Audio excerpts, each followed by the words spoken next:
So I would like to thank everybody for joining in person, on Zoom. Welcome. Again, choosing kindness. How can we support each other, support ourselves, and learn more and more techniques that will help layer a cushion of buoyancy in these challenging times? So what happens when there's world issues we listed? We had a homework assignment. So did everybody get the email sent out? Okay, who did not get the email?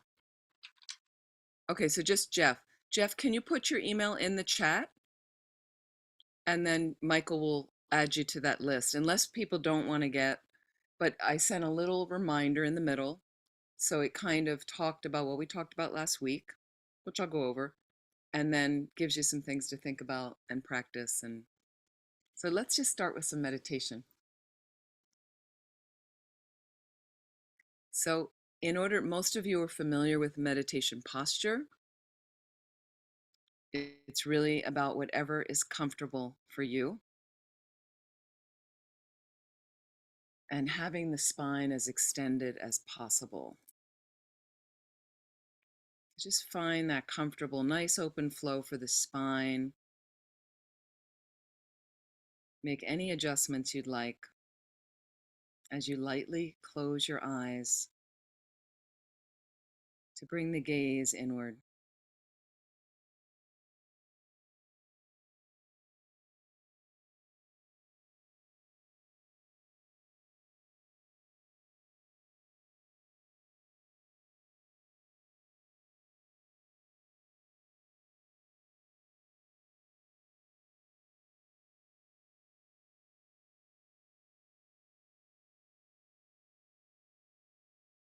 As you begin to deepen your respiration,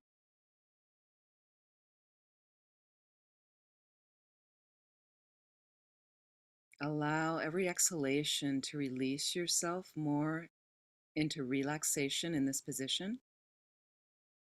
And it's perfectly fine to meditate sitting in a chair. Just have your feet straight down, flat on the floor, so the body is balanced. Or any cross-legged position you like, on a cushion on the floor. You exhale, release yourself more into this position, surrendering. And as much as you can, letting go of the distractions of the day.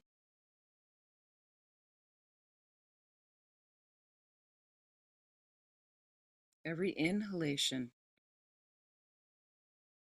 bringing in spaciousness, balance.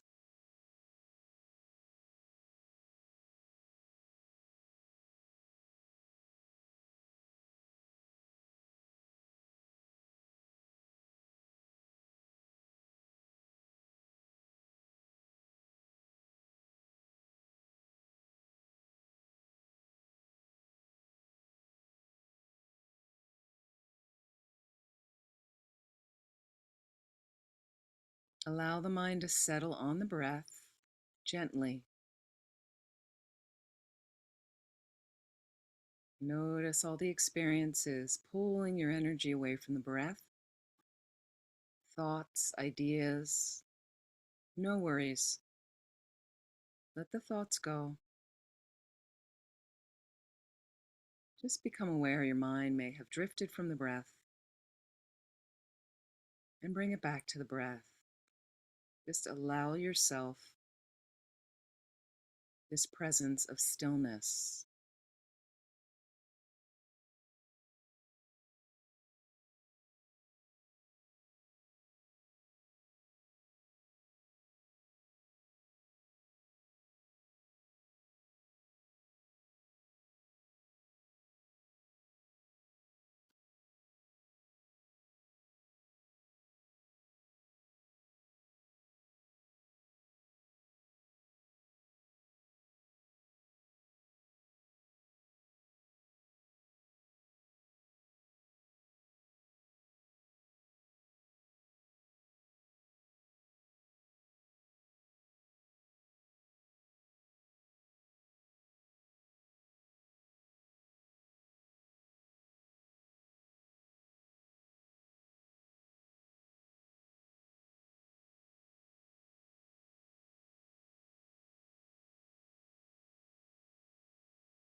No worries if you find your mind is bouncing around. It's very natural until we begin to control our mind better through the familiarity of being still every day if you can. Some meditation, and at least practice being quiet, finding a comfortable position, maybe establishing a little safe nook in your living space. Doesn't have to be elaborate,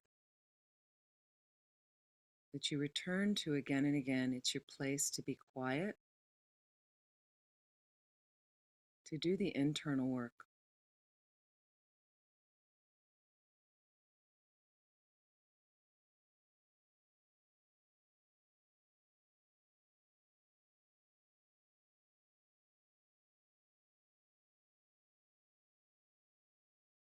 And whatever distractions arise, just release, release, let them go. Let them float off like bubbles in the sky, finding your way again to the breath. It's always happening. Using the breath as an anchor right now.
And if there's an agitation during the day, an agitation for your mind, and you can't really deal with it while it's happening, you come back to your safe nook, your safe space, quietly sit, return to the breath, to just calm down, let it go. Inhaling the space, inhaling the balance, inhaling positivity as best as you can.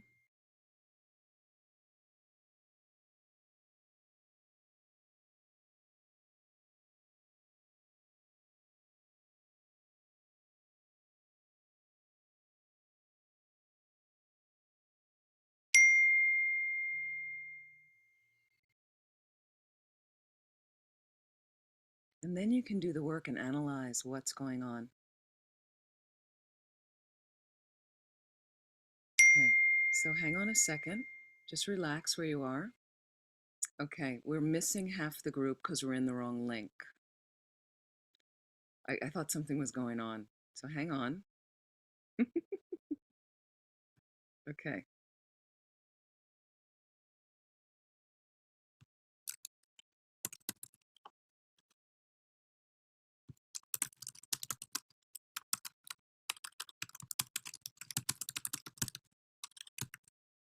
We're going to have to sort this for the next class.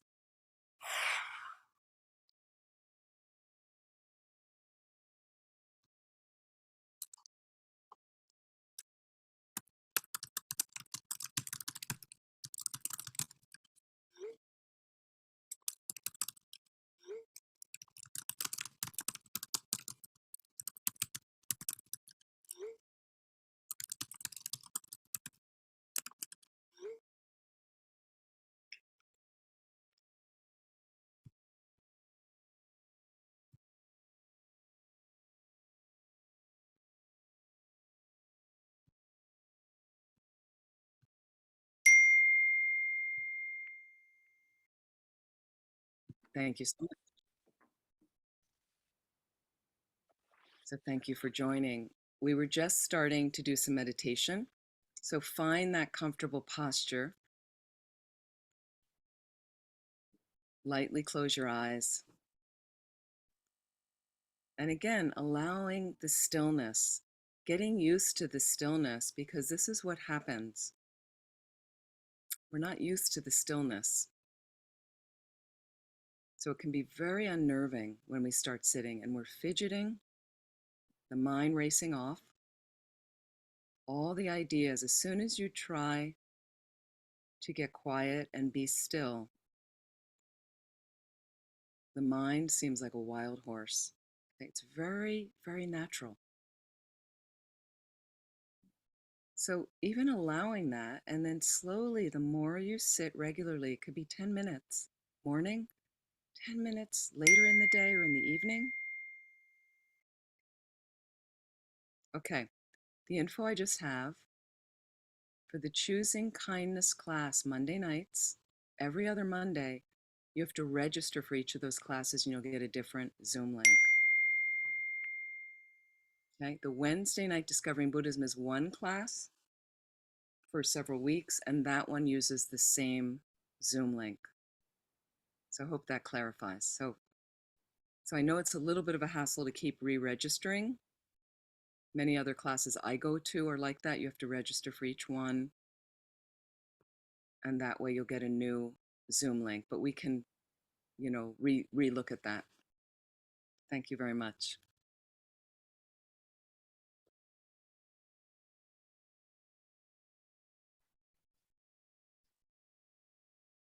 Just focusing on the breath. And again, every exhalation releasing the tension, the distraction as best as you can.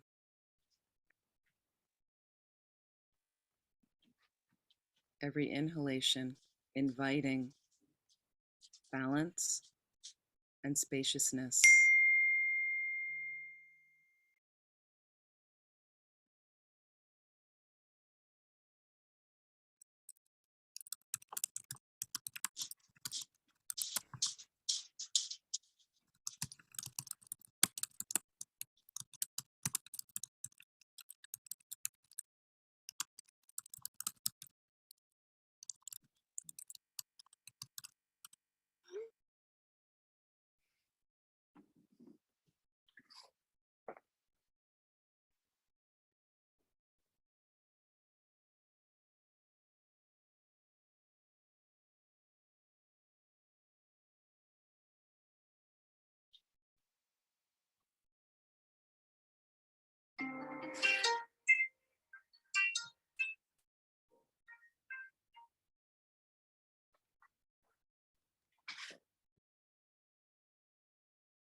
And take a moment to think about your motivation for joining right now. What's your purpose for being here right now? Think about what you would like to get out of this evening. What's useful?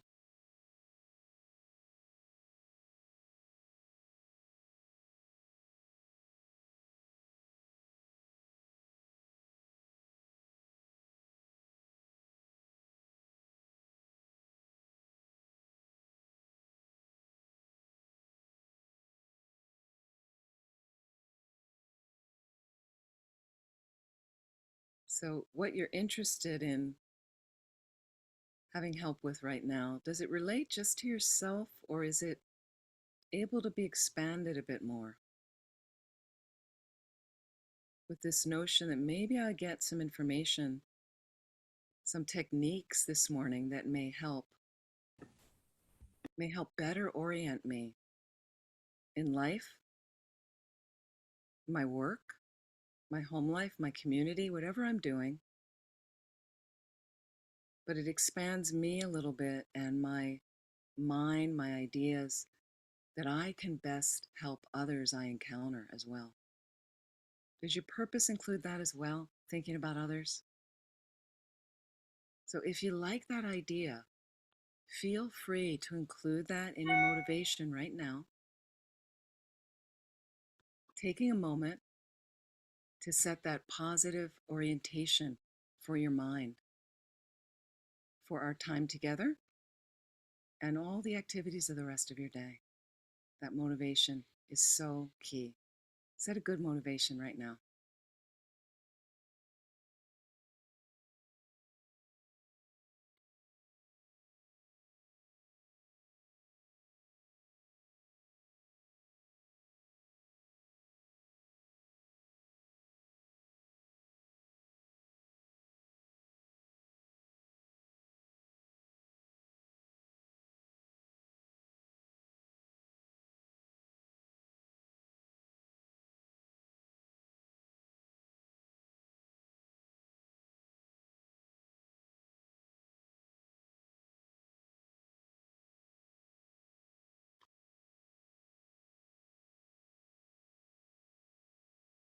Please relax,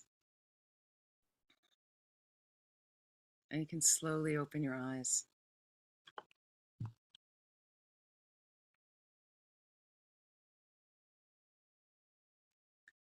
So thank you everyone for your patience. We welcome Peggy, Lupe. Thank you so much. We have people in the room here. We have people on Zoom. I'm sorry we can't all see each other. We will hopefully in the future. And I'm just going to bring you into what we were discussing a little bit last week to build on that. So choosing kindness is this class. It's a drop-in every other week. You can join whenever you like, okay, to give you tools for everyday living, what really helps. We will talk about empathy. We will talk about emptiness in the future.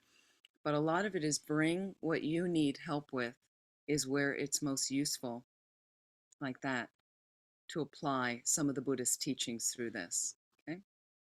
So Wednesday night, we have the Discovering Buddhism, more directed at a specific topic, a little bit more traditional, like this. This is helpful, I find, just to orient people in practical life. So one of the interesting things last week is we listed, I asked everybody for a word or what was their issue going on. I'm going to post this in the chat in case some of you weren't here last week. With the world, okay, things like global warming, gun violence, okay? So let me post this list and I'll read some of these to some of you. Okay.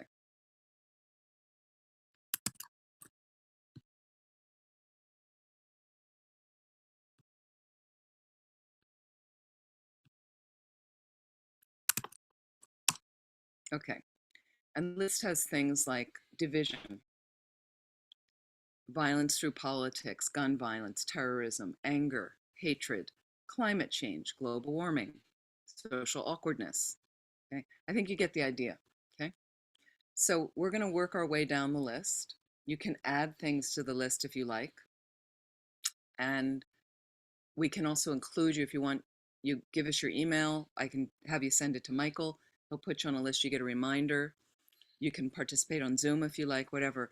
We were working with division this past 2 weeks, working with division. And again, if any of you from 2 weeks ago, okay, didn't get the reminder email, send it to Michael now in the chat, those of you online, because I know that the people here were not here last 2 weeks ago, so that's fine. But we can get you into the group if you like, okay. So with division, we were also working with, as a reminder, the Buddha's first teaching. We're having a holiday August 1st coming up on that. The Buddha's first teaching was about the Four Noble Truths, or the four Arya truths. And we were working with, once the Buddha got enlightened, he talked about the Noble Eightfold Path. So we're orienting, how can I get on a path to enlightenment, which is only going to make you happier, more blissful. But the reason you're happier, more blissful, is you're more empowered to benefit all living beings every moment. And that's where we really derive happiness from. So that Eightfold Path is related to that. Okay? And so we started looking at right speech. And they're really in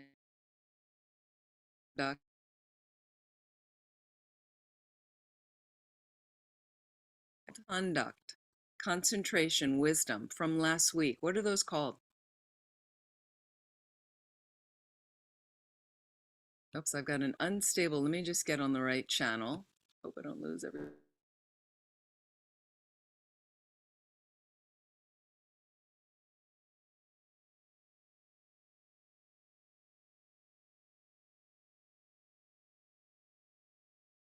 Picking on people now. Come on, Peggy. Come on, Michael. 3 higher trainings.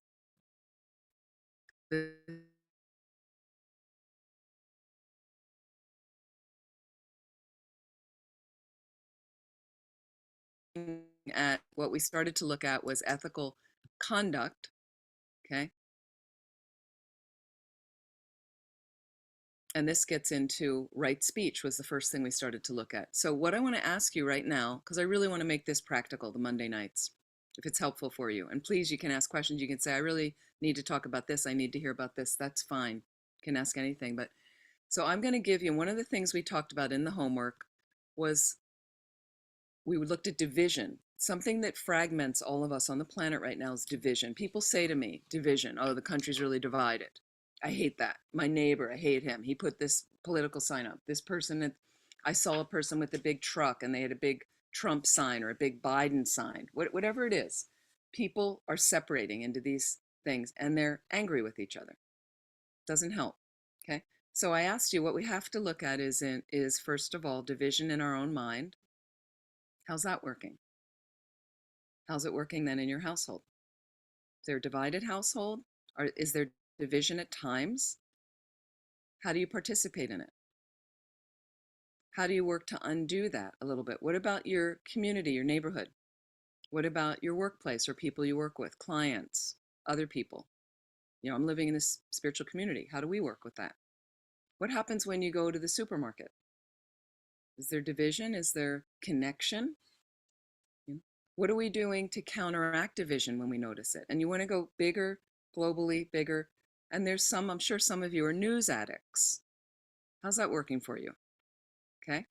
So like this. So also Priscilla had something going on with her condo board. Okay. Priscilla's in Connecticut. So I'm just going to give you something. This is what went on for me in the last 2 weeks. Division. I was looking at division. I was also looking at my speech as part of the Noble Eightfold Path and looking at, am I operating with pretty good morality or not? Okay. So there's a couple little exercises I was asking you to do, and you can continue to do them. Don't stop now. Okay, division. So I was driving the other day. It happened again today. It happens a lot. I was driving the other day, and then you come into these spaces and there's too many people, and who's going to go first? Who's going to get their car in there? You know, and some people are very aggressive, as we know. I may be talking about some of you. Some people not that aggressive. So I can drive aggressively. I have a habit of doing that since I was like 15 years old when I started practicing driving, just, you know, and then I've noticed that aggression that I think divides people. Because if you're too fast cutting in front of people and not helpful. So years ago, I noticed that and I started driving more slowly, you know, at times, especially if there's too many cars. And I noticed a few times the last 2 weeks, my participation in our exercise was I could see people came to a 4-way stop sign or just merging in to who's going to go, who's, you know, and I was like offering, you know, and it's something I'm offering. Please, you go. I don't know this person. I can't even talk to them. They're over in the other car. you go, you know. And then what happens is they're happy. They're really happy. Great. They go in, you know. But they, two times they turned to me quite closely, passing me, turned, smiled like this, waved. They, you know, you give the wave to somebody. Sometimes it's already they're behind you, so you're, and I've done that for people that let me in, you know, and then they put their hand up. So for me, it's positive connection. It's a little thing. It's really small, positive connection where there, you know, there's some little pocket and little bubble of harmony goes out. We have to do this again and again and again, please. This bubble of harmony goes out, okay? And that rather, because you see people agitated, divided, angry. We're going to talk about anger later. That's one on our list. Giving somebody the finger in traffic. How's that work? Okay. Think about what you're saying to somebody when you make the hand gesture. I know it's just a hand. People go, it's just a hand gesture. You know, I'm not. It's a rude hand gesture. Okay. And years ago, honestly, in Santa Cruz, this happened to me. A student was driving me. I was in the passenger seat. Now, Santa Cruz is, I don't know, 60,000 people. I'm not sure anymore how many are here. You know, average range, beach town, whatever. Okay. We're driving. And in Santa Cruz, in a town with 60,000, you might bump into somebody you know. It's very likely that you do. She's driving, we're, you know, and somebody is trying to cut in front of her, whatever. We're talking in the car. And I turn and see that she's about to give the person the finger, to make the rude hand gesture. There's a habit. Again, it's a habit. This person did cut kind of rudely, kind of came in, no signal, and I could see this happening. But here's the thing: when people cut in, we've talked about this for ages. We make mistakes driving. You're in the wrong lane. You go, oh my God, I'm in the this is the exit lane. I'm not. Yeah. And then you're afraid if you put the signal on, they'll move up. They do that in Philadelphia. They move up. They won't let you in. Okay, it's different. California people are pretty friendly, so they. But it's just people are stressed right now. People are stressed. So my brother always jokes because I drive with him, and I'll say, put your signal on and tell them you're getting in. He goes, oh, so they can pull up and not let me in. That's Philadelphia. Okay. Not everybody, but okay. But so she's gonna about to give the finger to this person. I'm looking at her hand now. I'm not looking. I'm like, I said to her, "Where are you going with that finger? Where are you going with that?" And then she was like, you know, she went like this, right, and let the person in, and the person waved, and we're all okay. Come on, let's, you know. So another thing I did, grocery store. It was very crowded when I went in to one of the grocery stores here, and the so when you're, you know, people are looking for the shortest line, you know, and so again, that gesture, that being the bodhisattva in the grocery store, I've mentioned this before to some of you. So I do need to get out. I'm in a little bit of a hurry. Okay. However, I am looking at and I'm watching people instead of me. I need to get out. Okay. This is the source of your happiness. Look at the other people trying to get in the shortest line. Just have a glance at them for a moment. Okay. Division is I need to get out of this store. I'm an entity unto myself, and I need to get through the shortest line quickly, and I'm more important than everyone else. That creates division because I'm more important than you. Well, I forget the community and the interdependence of all of us. Okay. So I know I'm in a hurry. I'm a little late. I need to get out of the store. It's really crowded right now. That stresses people out more. And I'm aware of that in my mind. Okay, here I am with my few items. I have a basket. All right. But I just wanted to have a look at the people around me. You know, what's happening for them? Suddenly, honestly, please check yourself. It gives me more space. It calms me down. It's not just me. I got to get out. I got to get out. Think about it. I've got to get out. I looked around. I picked a line. Okay, waiting in the line. You can wait pleasantly with people, or you can wait angrily, disconnected. But, you know, I was there. The people behind me, I smiled at them. Somehow they started talking to me. Oh, do you live at that center? And, you know, I look like this, so kind of stick out there. You look at center, you know, whatever. Okay, then slowly, and then it was my thing. And then I see the guy in front of me, there's no plastic thing to separate our food. You know, you put the thing on the thing.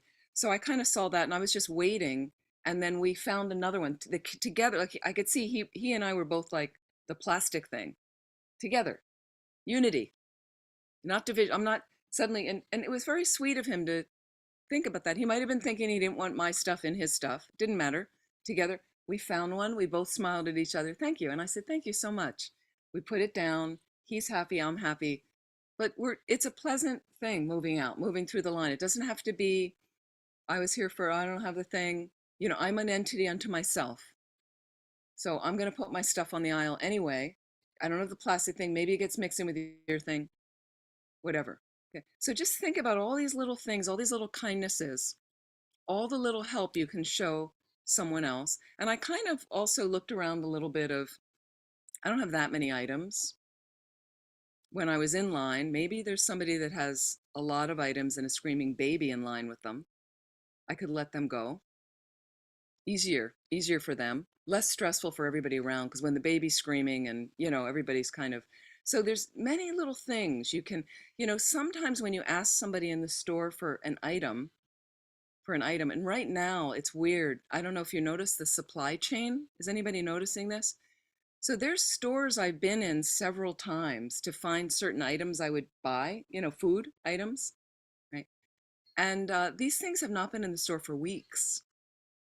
They're just not there. And I have asked a couple people working in the store, they're stressed because everybody goes, you know, where are the Cheerios? I hear people, how come there's no more of this? Like, are you going to get those soups in? And they're just putting out whatever they get in. They can't help it. They're not the people that order necessarily.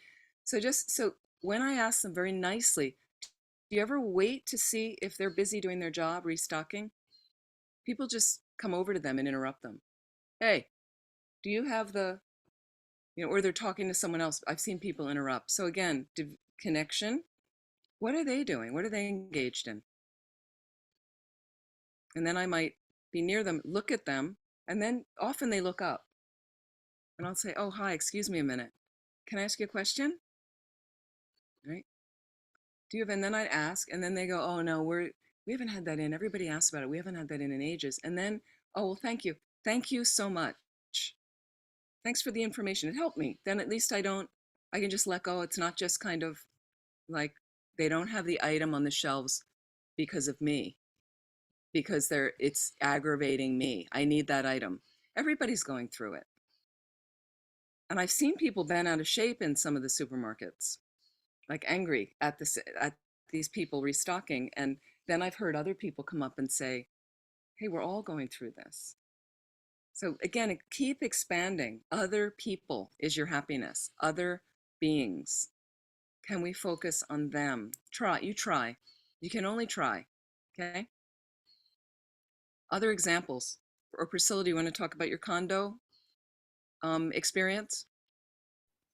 If it relates to this, is it helpful? Oh, it definitely relates to this. Can you guys? Okay.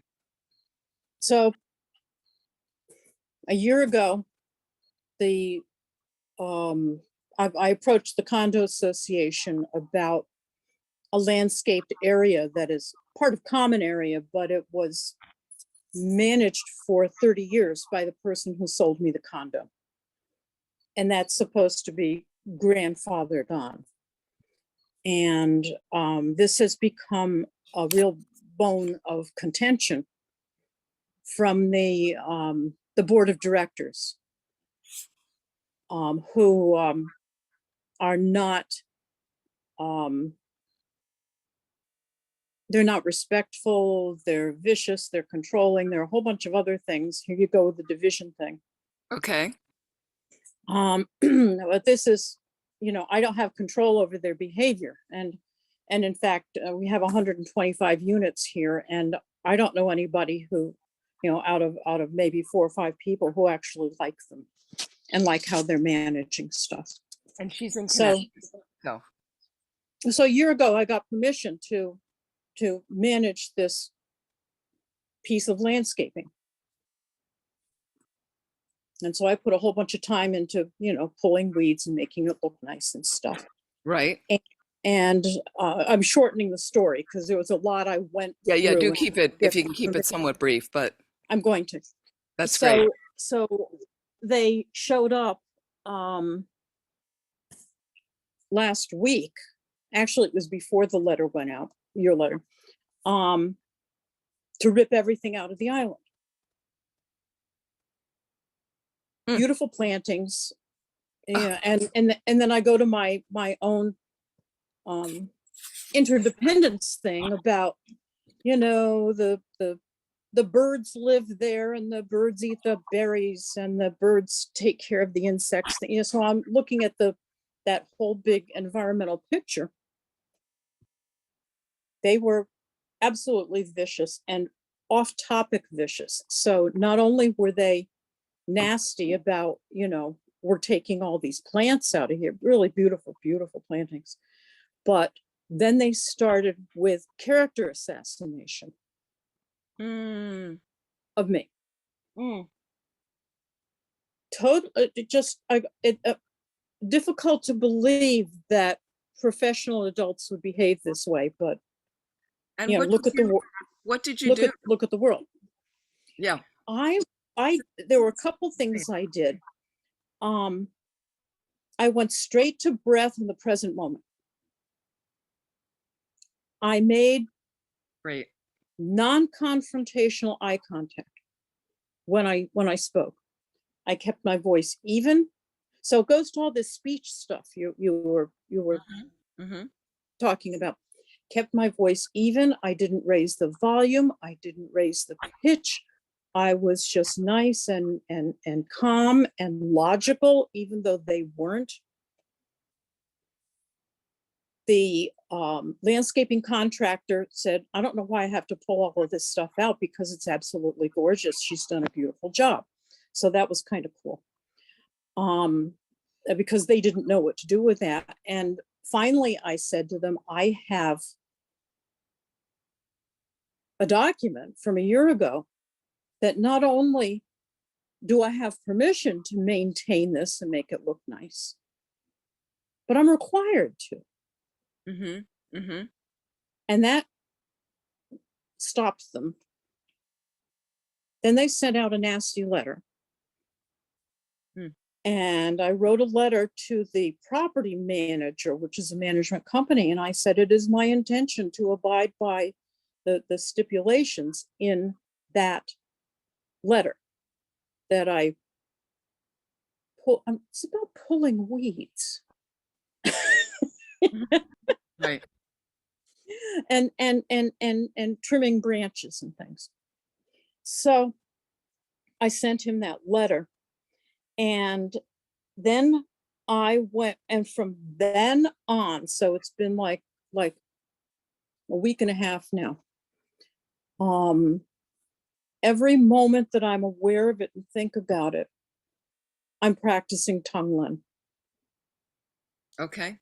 That's very Because what I thought about with these people is that now we know there's throwing karma. I don't know about their throwing karma. I don't have that kind of awareness.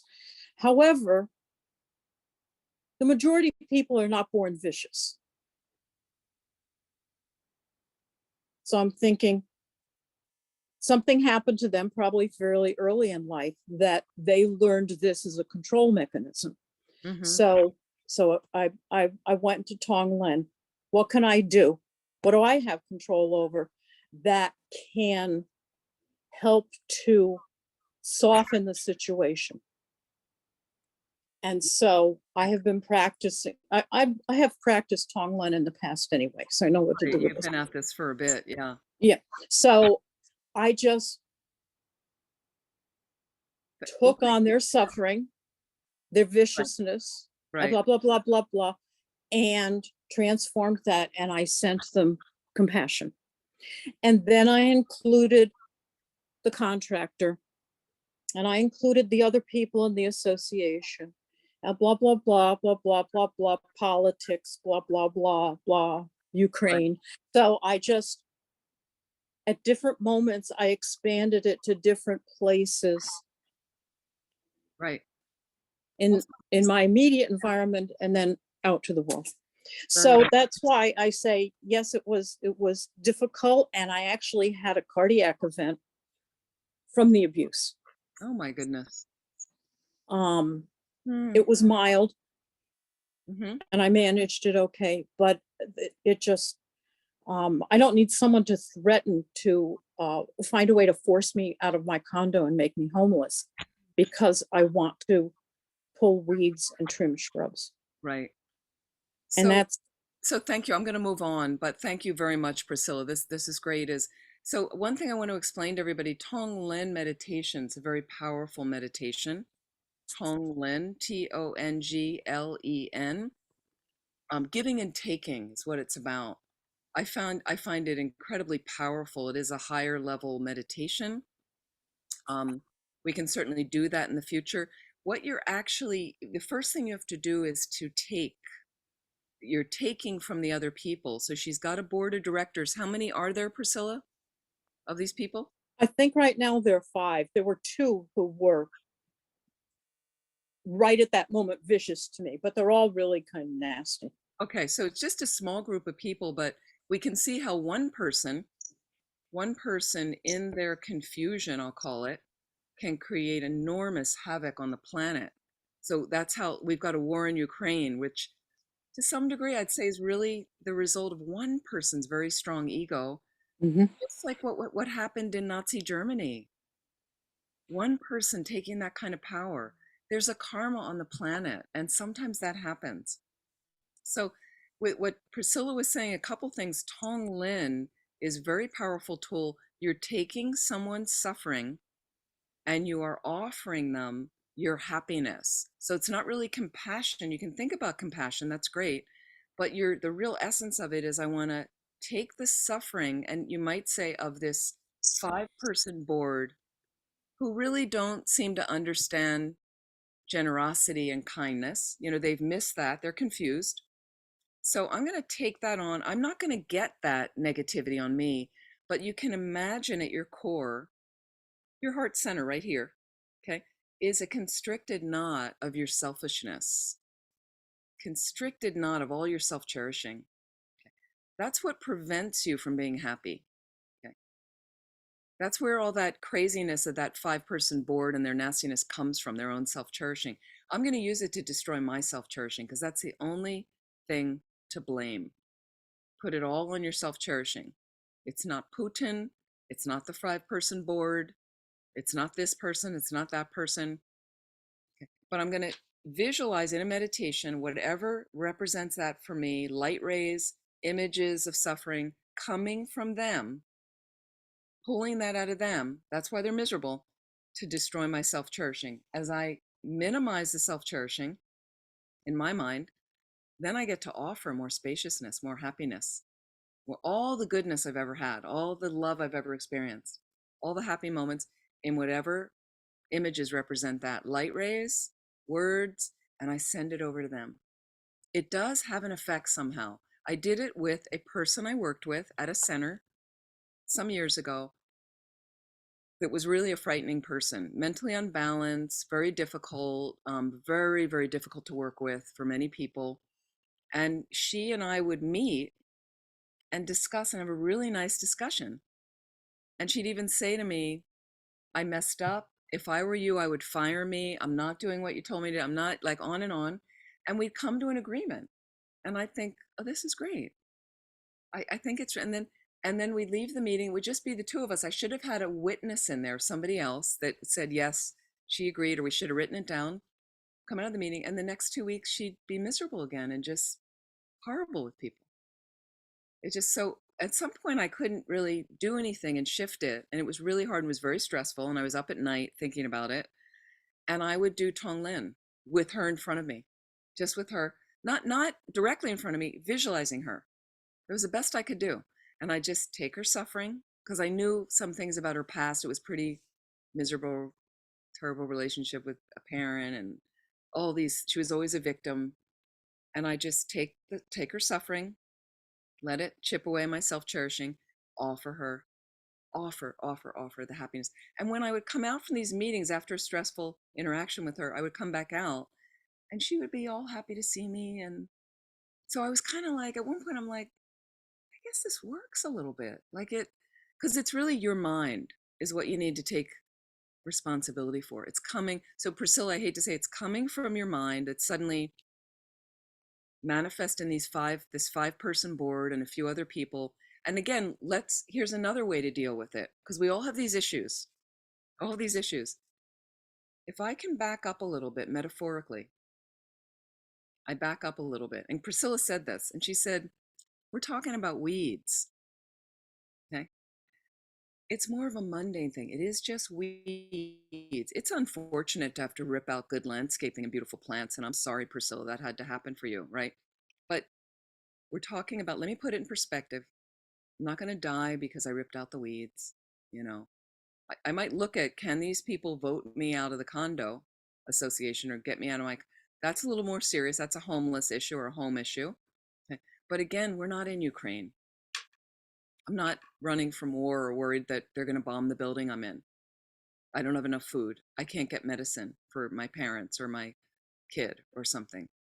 So there is some perspective that I can kind of, you start to say, all right, this is a drag. And then, but if you take responsibility for your mind, it's coming from my mind. This is what Buddhism says, and it's a hard one to swallow. Everything comes from the mind.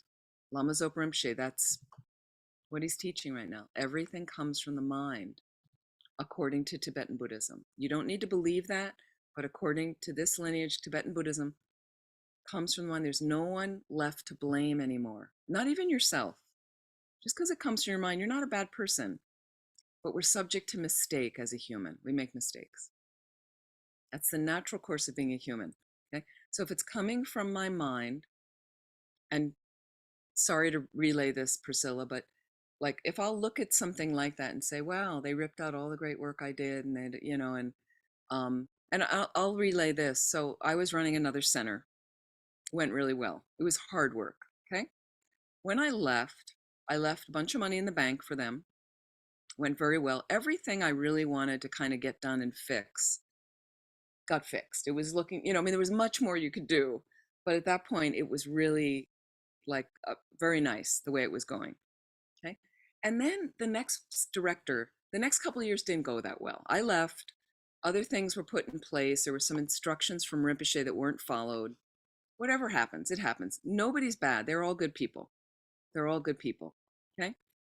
But almost everything, a lot of what I had done was dismantled. The website was dismantled. All the money was spent, gone. Like things were starting to be sold off of the property to pay these salaries. Like it was really bizarre.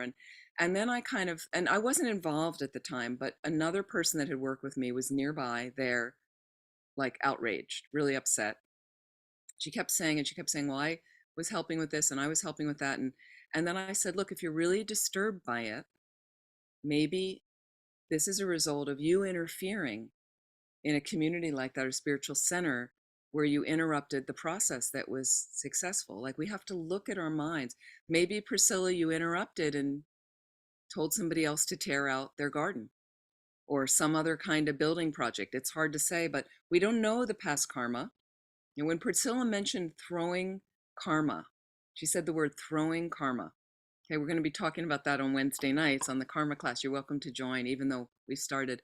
Throwing karma is the karma that's strong that gets you into a different rebirth. Okay, what sort of realm am I going to come back to? That's the throwing karma. It's very strong karma. It throws you into the next rebirth. Meaning, am I going to come back as a cat?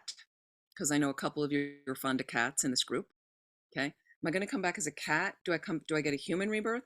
Do I get a human rebirth, okay, that meets a spiritual path, that meets teachings like these? Or do I get a human rebirth where all I want to do is make a lot of money and satisfy my own needs? That's fine. That's okay. Nothing wrong with that. If you find you're really happy. What I'm finding now, and I just had a discussion with some friends about the ultra wealth right now on the planet. There's ultra wealth.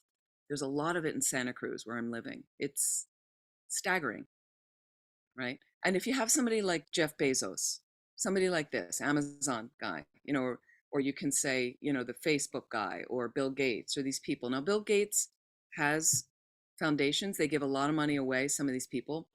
But one of my friends was talking, saying, how much is enough? Like, how much for your mind to be satisfied? And there's certain people I know where just they get all this and it's all sorted, and then they need something else.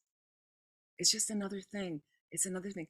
It's exhausting. This is a symptom of being in the desire realm. The desire realm. That's the realm we're in right now, the desire realm.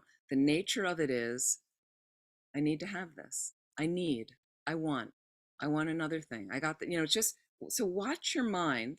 Great exercise for the week. Watch your desirous mind. Just going to make a note. Watch your desirous mind. Okay, but let's watch it with compassion. You're not a bad person because you want stuff. It's just the nature of being in the desire realm. And so just slowly exercising my desirous mind, you know, there's people I know, they have a little glint of, they go online, what's online, and they have little reminders pop up. Okay. So one of the things I do is I do look at the New York Times website. That's one of my news sources. I bet once or twice a day I look at the New York Times thing. That's it. Once or twice a day is enough. Some people might think that's too much, but that's one of my news sources. Okay. If you scroll all the way down on the app, they're connected to a group called Wirecutter. Okay. Wirecutter is another app, another system that tests things that we buy. And Wirecutter recommends the best sheets for your house, the best dish rack, the best earphones that you want, anything you name it, the best vacuum cleaner if you want it. Like that's it. And they've done exhaustive research to tell you, I don't know how objective it is or what, if they're paid by other companies, but their stuff seems to be pretty reputable. And they'll say, and they'll give you links, buy this blanket, or you need these shoes. These are the best hiking shoes, or these are the best, whatever it is. And you look, desire, desire, desire. Watch what happens. I see my own mind. I don't really need anything. I don't really need anything. I'm a nun. I live a simple life, but I watch. And if they hit one of my items, okay, I go, oh, what's that? God forbid they should get it into a maroon color. That's really lethal for me. Okay, because I'll be like, what are they? What is that? What are they selling? What is it? But I watch and I kind of laugh at myself and I'll go, I don't need that. I don't need that. What do I need? Another towel? Really? Like, oh, because those are the special towels. So be skillful with your desirous mind, because we all have them. Okay. And psychology and advertisers, they know how to play into us. And the supermarkets and the health food stores, they know. That's why Trader Joe's puts all those delectable things at the checkout. Oh yeah, I need those mints and I need that chocolate bar. Do you really? You didn't have it in your basket before you got to the checkout, so do you really need it? So be skillful and play with it a little bit. Like, I laugh at myself. I'll be like, God, here, and that site will lead you to another site and another site and another site. And there goes an hour of your time when you could be meditating or doing something else. So watch that desirous mind and then the acquiring and the need and getting, and just see what's going on for you. Are you happy right now? Like, and here's the thing, if you really want to meditate, and people that eventually want to do retreat, is you need to simplify a little bit. And here's what they say, one of the qualifications of a longer retreat: can I be happy? Can I be satisfied with what I have? So think about, are you satisfied with what you have? Are you satisfied? But the thing is, the economy, okay, and shops and businesses, they're going to change up things to stay in business. The kitchen remodel, right? Your kitchen's probably fine, but now that they're featuring darker cabinets, eventually stainless steel appliances are going to change again, right? In the 1950s, if those of you, I'm really dating myself, I wasn't around for most of the 1950s or remember any of it. In the 1950s, when my parents moved into their house, there were a couple colors, some of you may remember this, of what color appliances you wanted in your kitchens, right? Pink was one of them. Can you imagine? Pink was the color in 1953, okay? 54, 55, and that is the color of the range, the dishwasher, the refrigerator, the front of the sink that I grew up with in that house for years. That's what my parents chose, pink. Okay. It would be absurd now. But you know what? Pink is going to come back again. It's going to circle around again. And everyone is going to want a pink kitchen, right? Then it was white. Then we went to white. And we also remember the 70s was a tough era for color and fashion.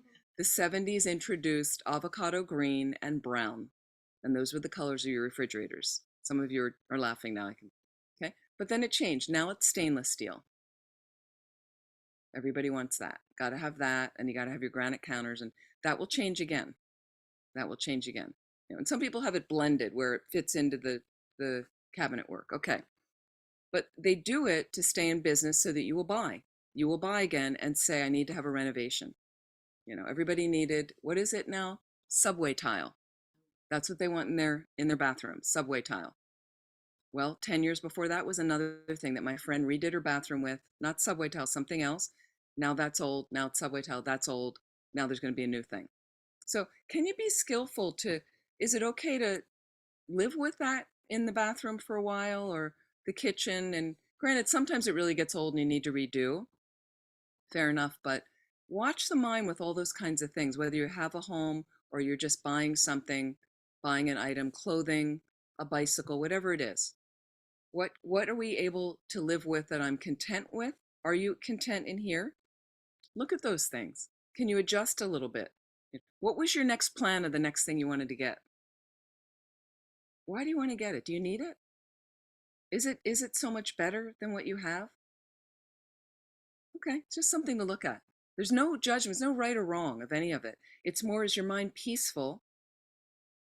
Or are there habits that I need to acquire, need to get, I need to have, I need to do? Is there a restlessness that I'm procrastinating from that desirous mind?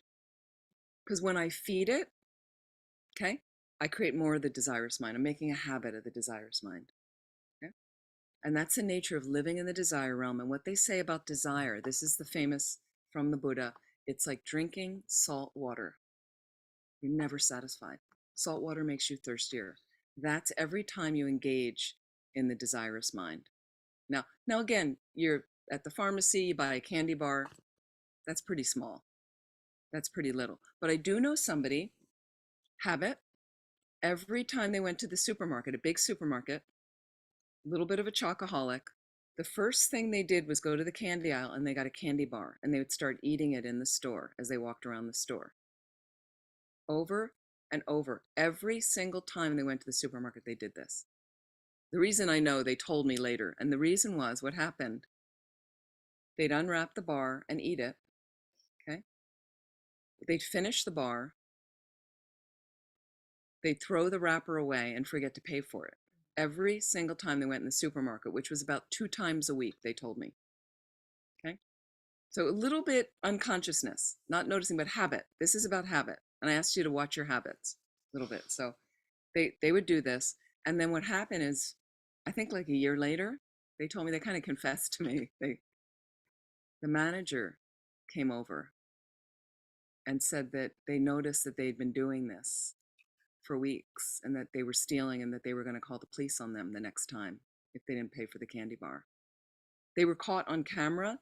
Somebody noticed in the store and they nailed them on it. And they said, and the person isn't a stealer. They're not. So the person that told me they were humiliated. They were, it wasn't, but the manager was really heavy with them and said, if you come in this store again and you do it again, we will call the police and have you arrested because we've watched you again and again and again taking candy bars and eating them and not paying for them. It was just a candy bar. So again, not a good imprint you want to have. What the stealing karma does. Now they didn't have full-on stealing karma because I don't think they went into the store intended to steal, but they were stealing. The stealing karma creates a situation for you in the future to be poor.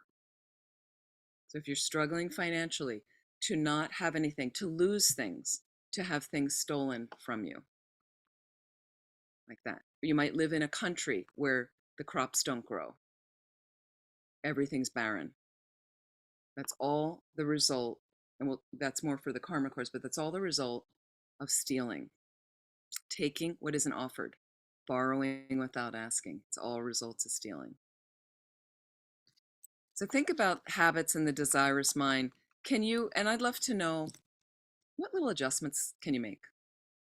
What did you notice in the desire? Like, what were you exercising? And one thing I told you guys, some of you were with me when I mentioned, or we talked about this before. It used to be they don't have these anymore. Do you remember these two words, department store? Remember those? What's going to be left on the planet is Macy's. That's it. Or maybe the cheaper ones. Target is, not really a department store, but kind of like the old type department stores. I don't know if this is just Philadelphia. Does anybody, this was a Philadelphia store, remember Strawbridge's? Does that ring a bell or no? No, it's a Philadelphia store. Okay. I still mourn Strawbridge's. Okay. So what happens is department stores, but you go into Target. Target's another one. People say to me, "Oh, Target. Oh, were you in Target today?" It's okay. Watch the mind in Target. Okay. I did go into Target the other day for, it was something really small. It was like one pharmacy item. I can't remember what, I think it was like a calamine lotion thing for itching. That was it. And I remember before I went in the store, here's your exercise. Before I went in the store, I had a little, and I went, be focused, Amy, because I know Target, I get distracted. Suddenly I'm down some other aisle looking at something. Focus. And I didn't have a lot of time. So it's like, make sure you focus. You're in the store, you're going in for one item. Okay. Notice, and if you pick up a basket, notice how quickly it's filled up with other items.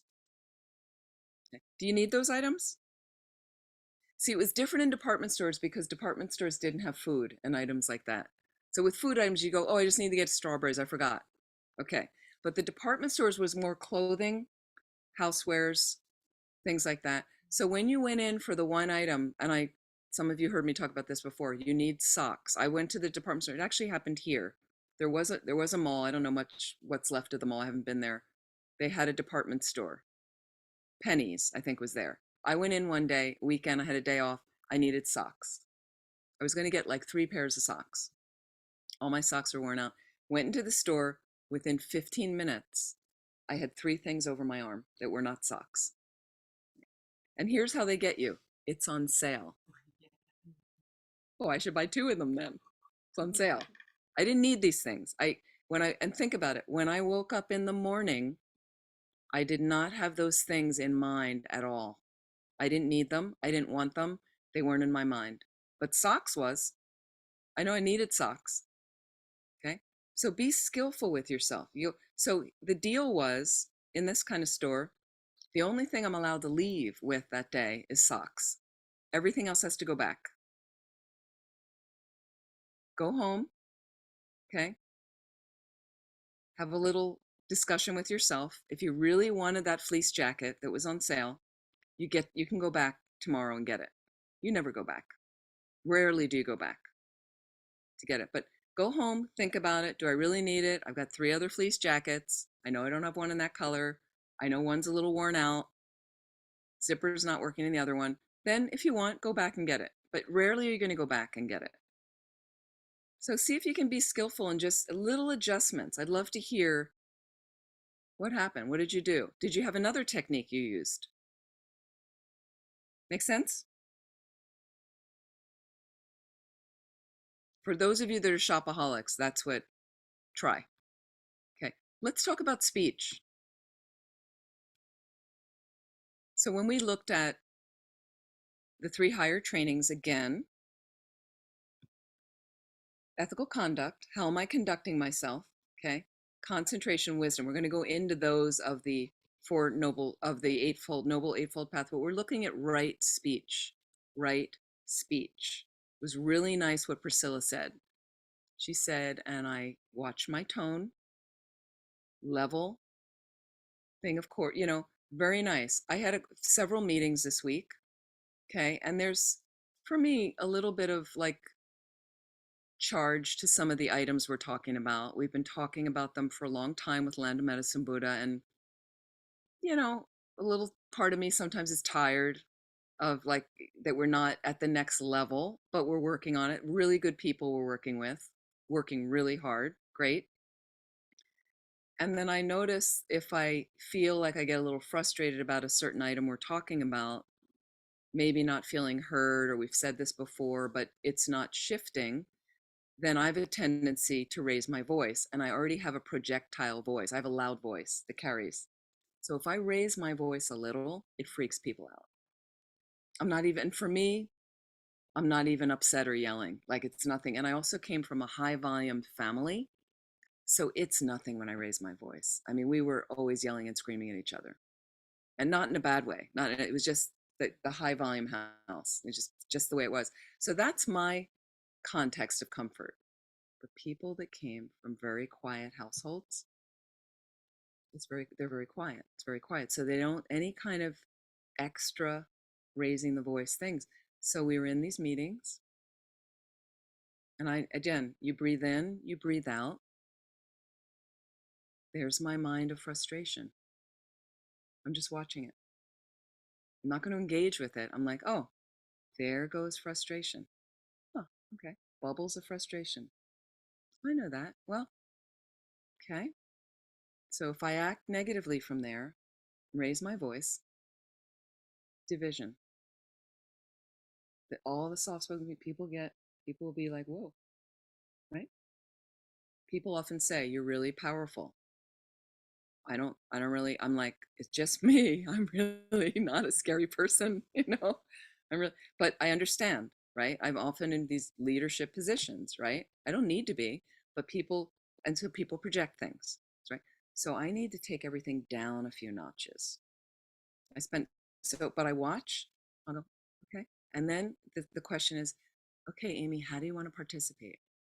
What could be the best way right now to insert yourself? Do you need to insert yourself? There was one meeting, I was quiet a lot, just watching. I was like, let everybody else speak.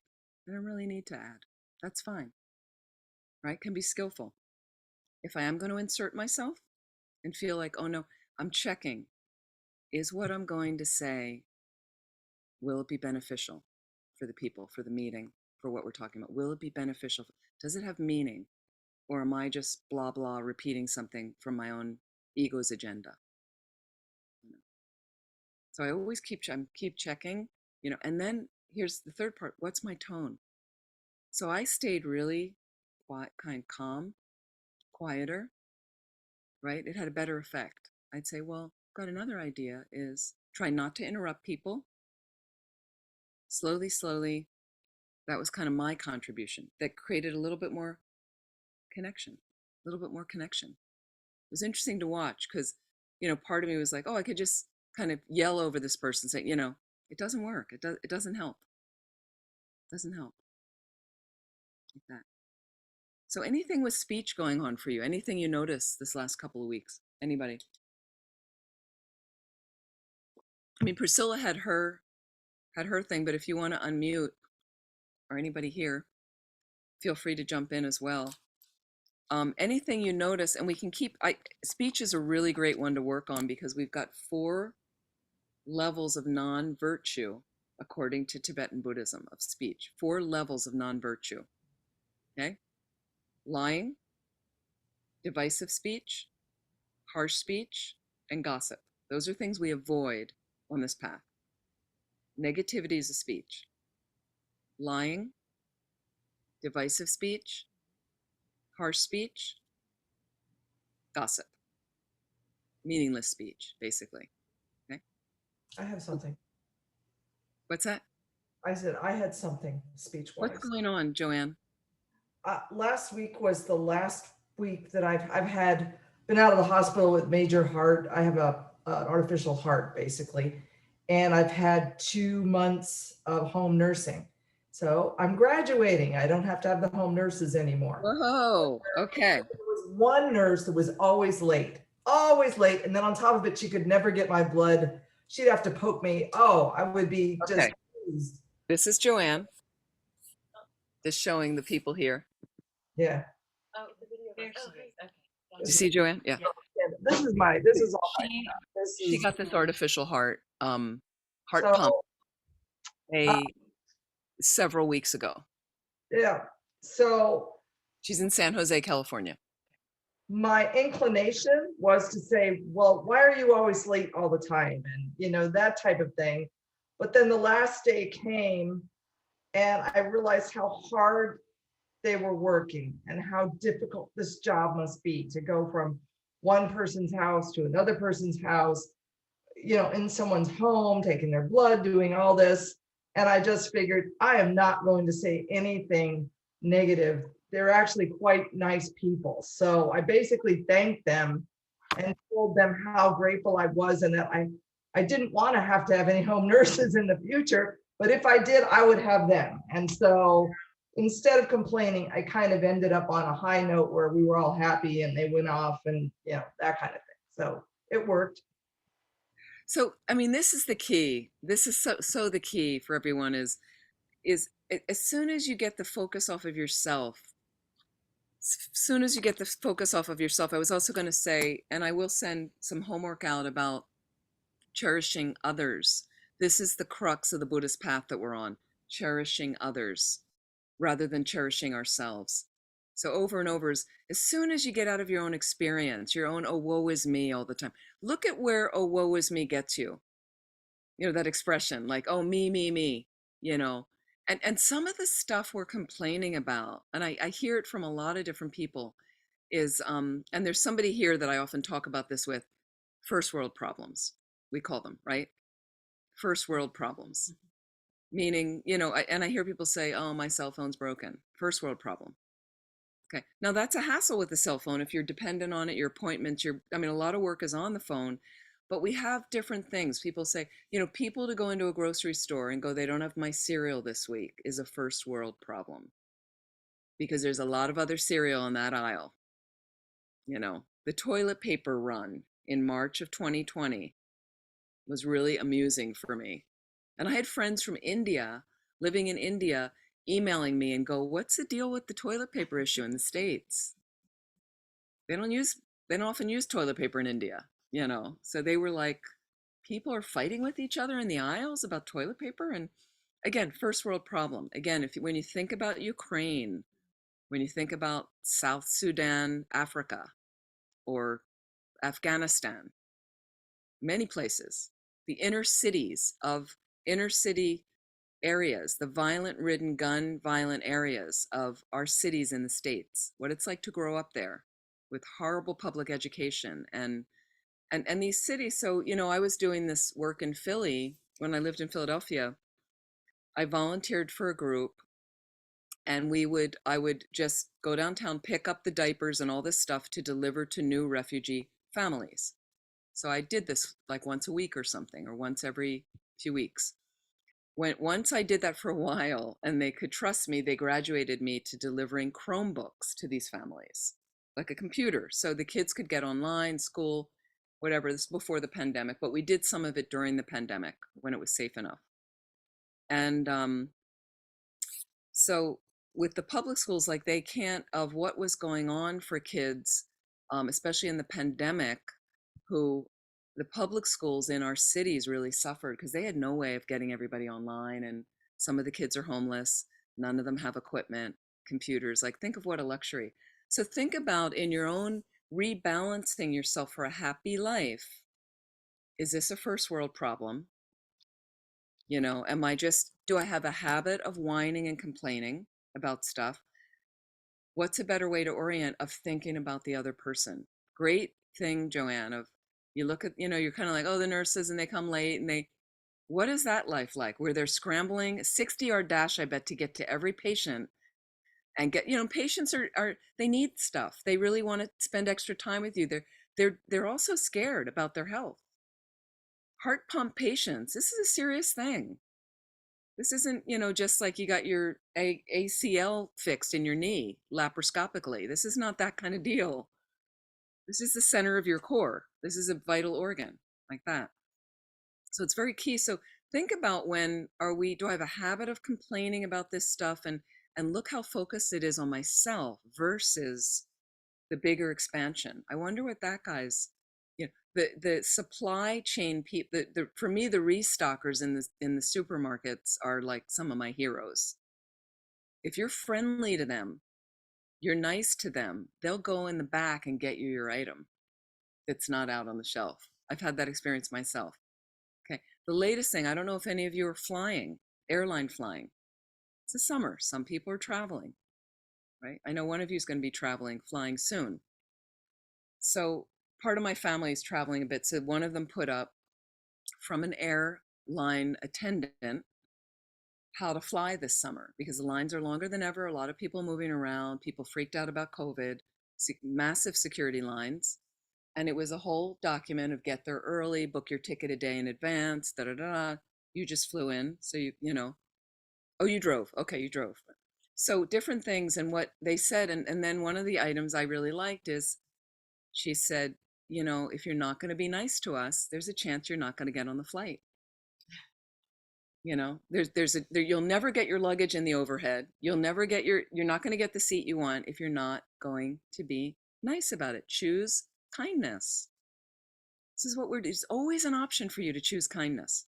Okay. Now, again, you might have to take a couple deep breaths in. And I liked what Priscilla said. She said, the first thing I did was mindful breathing. Brilliant, brilliant exercise. Thank you, Priscilla. Okay. So that's why I liked, and we're going to start each session and we'll have meditation through where we get a habit of sitting quietly still, my breath. So I'm in a meeting and I'm not having a good time, let's say. Somebody says the wrong thing, somebody really agitates, I'll be like, God, amazing.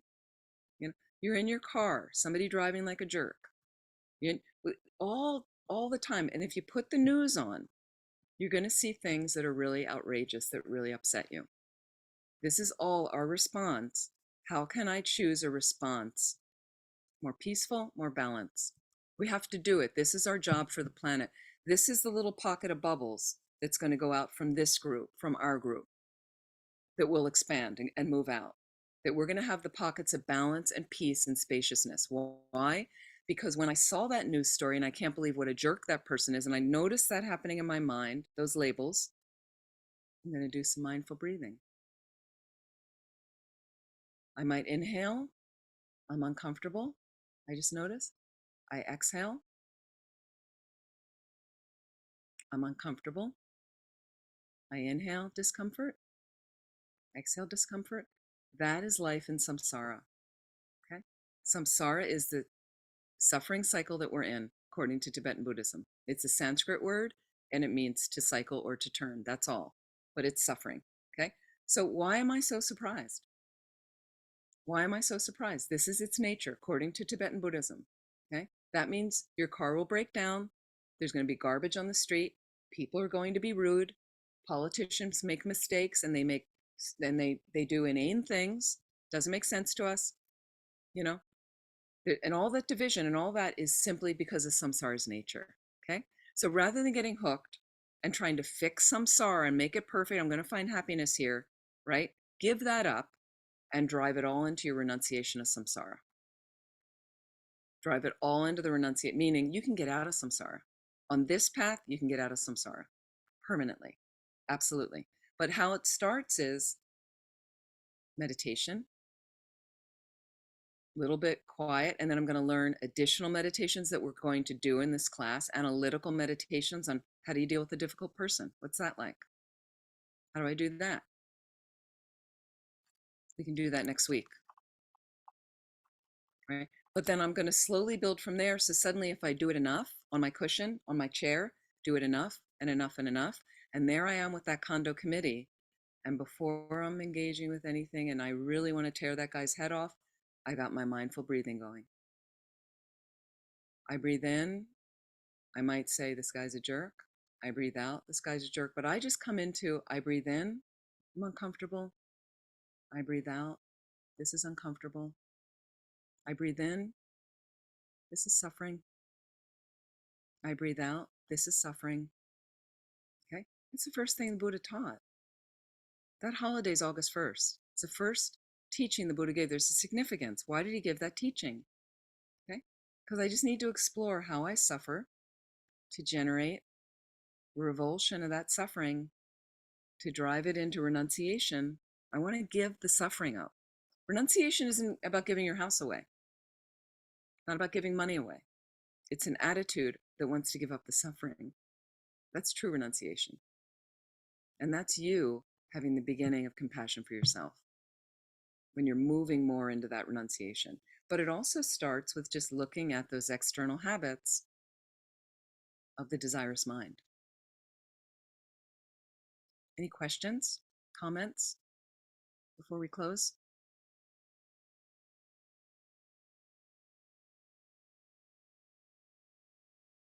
Everybody doing okay?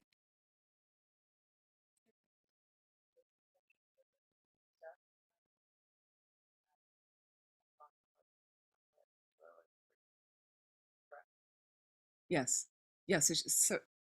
Sarai? Your name? Sorry. Sahai was saying here in the Gompa, it's like concentric circles that you're slowly moving out, like vines that eventually get out. Like all of a sudden, so you're creating like a new neural pathway through the habit of sitting regularly.